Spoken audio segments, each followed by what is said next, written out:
Welcome, everybody, to this week's episode of the podcast. I know it's been a little bit of a minute since I released my last episode. And again, my take responsibility, my apologies. It wasn't intentional, just life kind of happened, got busy with family stuff and just new things changing and some exciting changes that I've kind of hinted at on the podcast before. And so I wanted to share a bit more about what's going to be changing coming up moving forward. First and foremost, starting January of 2025, I'm very excited to announce I'm going to be opening 2 more days for my kind of therapy and coaching practice to have more time and space to work with those who want to work with me, whether it's in one-on-one setting or men's groups, which I'm very excited to be offering more of those. So stay tuned. And if you want to stay up to date with any changes coming to my podcast, YouTube channel, or kind of what I offer professionally, you want to get on the free mailing list. Super easy, link in the description. Click on it. And I wanted to also share some changes with the podcast. This has predominantly been run by interviews, interviewing guests like yourself, other professionals, therapists, authors, etc. And it's been so amazing to be able to have these rich conversations. These will continue, but they will be lessened. I'm going to have more kind of smaller, digestible episodes about things that I'm facing, either personally, things I'm learning and growing in on a personal level, as a man, as a dad, as a husband, and professionally, as well as things that I'm hearing kind of often, themes that I hear in my practice, whether in my coaching or clinical practice, that I'm noticing time and time again. So I want to give some kind of thought or guidance or share my own ideas around these particular topics. So these are gonna be shorter episodes. I'm gonna aim, 10 to 15 minutes at most. Trying to keep these kind of more shorter, again, more digestible. You could listen to it on a quick break rather than having to dive in for an hour, hour and a half. Again, I love those conversations because we can go really deep, but I also understand that time is limited. So I'm trying to make some changes. I would love to hear what you think about it moving forward. I would love to hear your input and what you would like out of the show. Again, because I want this to be useful. I want this to be something that you enjoy listening to, that you get content out of, that you get ideas off of, and I also want your input to make it better. So if you want to share as well, definitely get on that mailing list and share your ideas. So without further ado, we're going to jump into this week's episode. I need to make sure my family is financially secure. It's on me to provide, and I can't let them down. And I often wonder if I'm ever going to feel like it's enough. I want to be present with my kids, but work demands take so much of my time, and I constantly feel like I'm sacrificing one for the other. I want to be a partner that she needs. I want to share in the load and supporting her emotionally, but there are just times I feel like I'm not doing enough or that I'm just not getting it right. I keep telling myself to push through, that I can't afford to slow down, but deep down I know I'm not taking care of my own health physically or mentally. Am I setting the right example? Am I guiding them the way I should? Disciplining, teaching values, preparing them for what life will throw at them? Man, it's a lot to carry. So it's important to note that men too carry a mental load just like mothers. Now, a quick working definition to understand kind of this invisible mental load that most of us will be more familiar with is this. The invisible mental load refers to the constant, often unseen mental effort required to manage a household and family. This mental load involves not just completing tasks, but the mental tracking, planning, anticipating, and remembering of countless details that ensure smooth family functioning. Mothers are often the ones who carry this invisible burden, even if they share many of the physical tasks of parenting and household management with their partners. Now, I've done an episode previously on the podcast around the invisible mental load of mothers. Go check that out. Also, I'll leave a link to it in the description for easy access. Now, I made a post recently about sharing often the invisible, kind of the mental load that fathers carry. And there's a comment or two made that essentially said that I clearly don't know what the mental load is. Now, what I wanted to offer was that, yes, just like the working definition I gave here is often this invisible task of the tracking, planning, anticipating all these needs.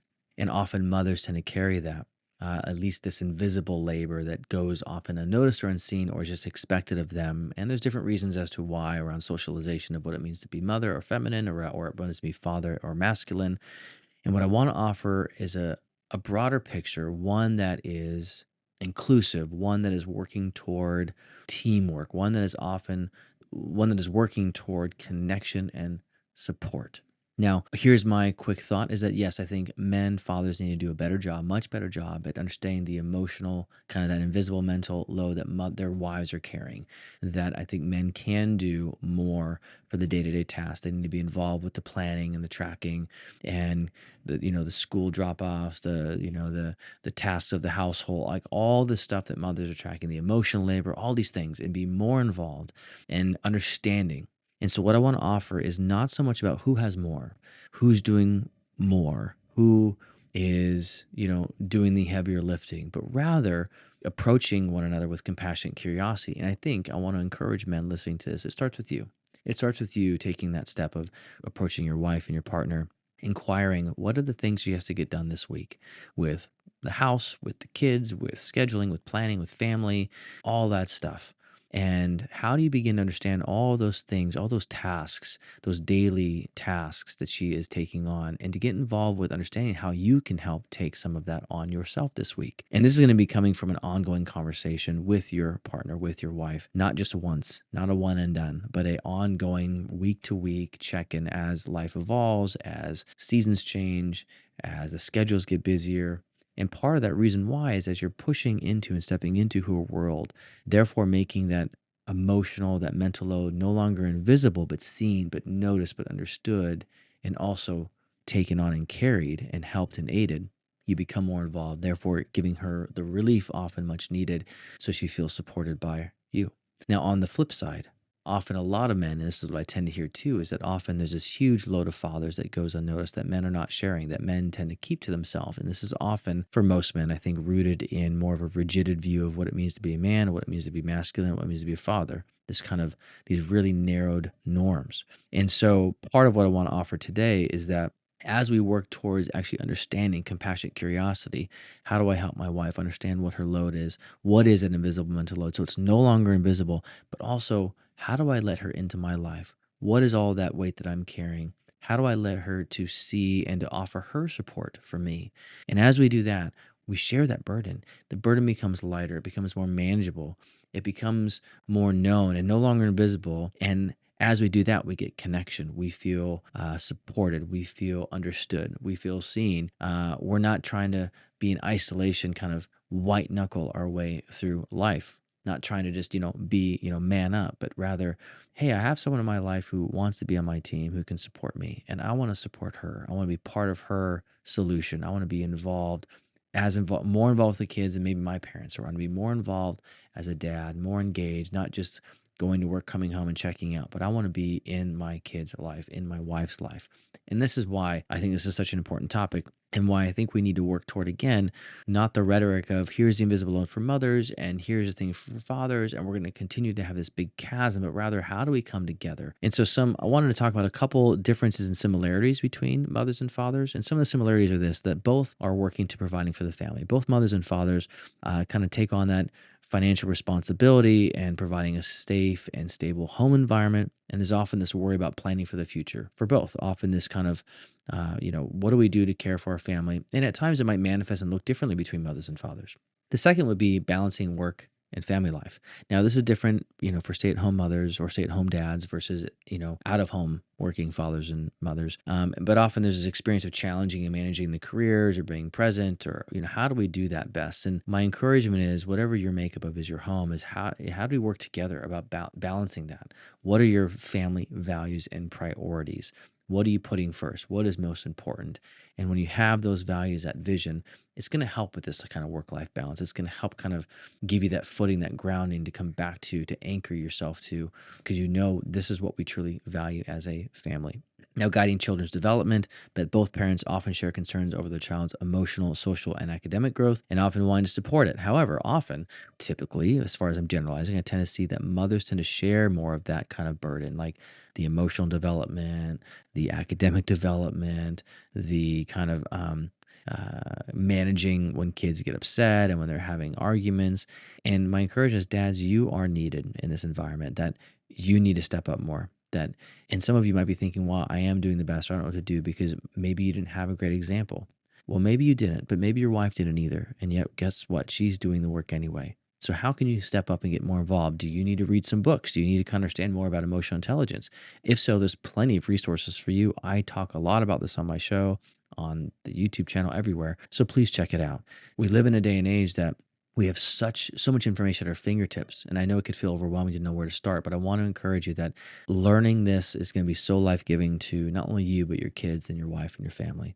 And so we want to be part of that child development, understanding, basic brain development of as they age through kind of childhood, teenage, and young adulthood. What are the different stages, and how do we help teach them the skills necessary around emotional intelligence, around kind of financial intelligence, around physical like health, and social health, all these things that we want to teach our kids, that we also need to take that on as well and do the work ourselves. Another thing is that kind of relational support that both mothers and fathers contribute to the emotional environment of the family. Mothers are often seen as the primary caregivers, though. Fathers also carry a significant part of the emotional load, especially as social society is increasing like the values of fathers as nurturers, right? As fathers being involved. And so there is kind of this call for dads to be more involved. And I think that's a good thing. I think we do need dads more involved in this. In fact, that's one of the common themes I tend to hear in my office working clinically is kind of this distance with, men and women looking at their relationship with their fathers. Like, hey, dad was distant. He wasn't there. He taught me these things, but there was this kind of this emotional void, and I never felt enough for him, or I didn't feel like he really loved me, or I felt like, I just didn't quite get it right. And there was these high expectations. And yeah, he taught me these physical things again that I'm very grateful for, but there was this kind of coldness. And so there's often this longing for this kind of more nurturing side of connection with dads that I hear time and time and time again in my office. And so I think knowing that I hear this so frequently in my office, I think there is an invitation for men to step up. There's an invitation in the power of men showing emotionality and showing kind of good emotional intelligence and emotional regulation and emotional language and vocabulary, which creates a stronger connection and bond. Then there's this idea about like fathers and mothers, this self-identity and personal growth, that they both feel this challenge of balancing their roles as parents along with their own personal growth, their own identity as they kind of evolve from, having no kids to having kids and aging kids and growing kids, that there is kind of this evolution that takes place in the relationship and individually. Now, some differences that I see, and here's some big ones, is kind of the household management that traditionally, if you're more kind of in more narrowed view, that we'll see that, mothers take on and share more of the household management, which is that daily task, organizing meals, cleaning, coordinating schedules, where dads tend to participate in household duties. But the tracking, though, is typically the mothers. And I think that's part of the invisible load, is that mothers are doing the tracking. And that's where dads can step up a bit, that we can be part of that tracking so they don't have to track at all, that we're part of the planning, we're part of the calendar, we're part of sharing that load, because that load becomes so taxing, that load becomes draining. And so how do we help offset that, kind of offload that onto our shoulders as well? Now there's an anticipation about emotional needs. This is another one that tends to be different, is that societally around being mom or dad, that we tend to see that mothers are often socialized to be the emotional managers of their kids or the household, that ensuring everyone is feeling supported and connected, where fathers may focus on more the emotional support in more kind of action-oriented ways, providing support through guidance or shared activities rather than nurturing open conversations. Now, though these are both important. We need both of these. It's not like, well, dads are right or wrong or mothers right or wrong. It's more we need both, but we need both to find the balance that works for your relationship. And often is dad stepping in more to kind of that emotional intelligence world. And it starts though with having your own emotional intelligence. And I think often it's because of these kind of rigid norms that we get kind of more kind of isolated and stuck in kind of these specific roles that, well, moms do this and dads does this, rather than, okay, how do we look at our strengths? And how do we use that to best support our children and our family? And how do we also learn and grow? And I think that's the key, is how do we learn and grow and adapt? The other one is around educational developmental concerns, that often moms take on the role of like kind of actively supporting schoolwork and communicating with teachers and following up with like milestones, where dads may also worry about these things, but they're often more involved in the structure activities like sports, stuff like that. Now, this is where, again, dads can be more involved with that invisible load. With mothers is being part of those more school activities, going to the back to school night, understand what is on the school calendar. Now, again, you might have a division, but where maybe your wife is taking on more of this, but it's more about, are you aware, right? Are you aware of what's going on? Or are you so just disconnected and say, well, that's just her job? And again, we want to move away from like kind of these polarized stances, because that's what's often leading to more burnout in both fathers and mothers. Then we got this differences around safety and kind of health, that mothers often carry the responsibility for child's kind of health routines. They are often more attuned to like the doctor's appointments, dietary choices, like all that kind of stuff. Where dads are also equally concerned, but their contribution may be more big picture. And so again, just like everything else, we want to kind of be more engaged with those day-to-day tasks. That dads are invited to be more involved with sharing that load, and kind of helping and aid in kind of that kind of the task-oriented stuff. So fathers have this kind of load they carry. And my encouragement again is more about not again who has more, who has less. I do agree that fathers and men need to step up definitely a bit more and be part of that kind of task tracking of all the things your children are going through, of the school, of emotional intelligence of their kids, of kind of family planning and scheduling and all the kind of tracking that moms do, because that's one of the biggest needs I hear from mothers is kind of I'm carrying and tracking all this stuff in my head. I have 1,000 things I'm tracking for the family, for this week, for my kids, for the school, for the upcoming vacations, for the doctor's appointments, for, what's do we have the milk? Do we all these tasks, all these lists.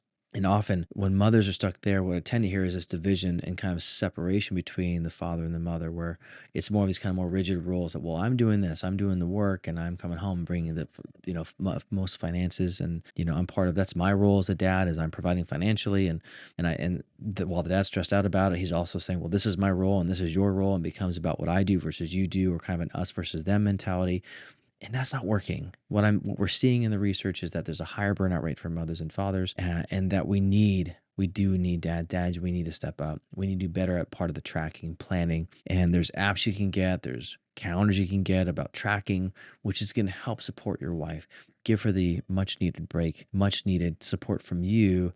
And not only that, but your kids will notice it. And you're going to be teaching your kids what it means to be, kind of a healthy, connected father. You're going to be more engaged with them. There's going to be this connection. There's going to be this kind of this team approach that they're going to witness just by watching how you interact with your spouse. And on top of that, you sharing what is bothering you, kind of what is your load, knowing that as you support her, this is not a zero-sum game. It's not like you just support her and then you're left by yourself. No, the goal is that you're both sharing each other's invisible load, that as you do that, that load no longer has become invisible for your wife or for you, that it's about this shared responsibility. This, I want to understand what is kind of the weight you're carrying in your life so I can support it, so I can take a part of it, so I can help relieve it, right? So I can be part of this care, this, that you're not carrying this alone. And when we begin to do that, when we approach with compassionate curiosity, when we begin to understand and then offer very practical help and aid, burnout rate goes down in both mothers and fathers.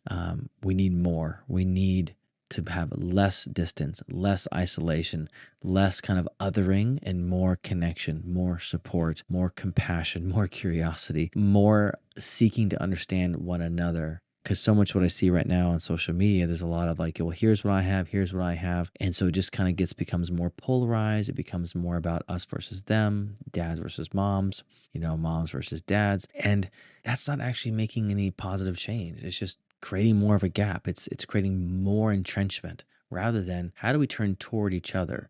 How do we turn inward? How do we begin to take the step and ask what's going on for them and show them compassion, show true empathy, show them real, genuine curiosity that you really want to understand what they're carrying and how you can be involved, how you are an important role in their life, in that kind of invisible load, that they don't have to carry it alone. And as we do that, as we're both doing that, as we both kind of step into that space, again, that load becomes lighter, it becomes shared, it becomes something that we know we can rely on each other, that there is this kind of this emotional, psychological, spiritual kind of foundation, like blueprint, that I know that I carry this, but I know that my partner is actively engaging me, actively wanting to understand me, actively out there to listen, to be part of this.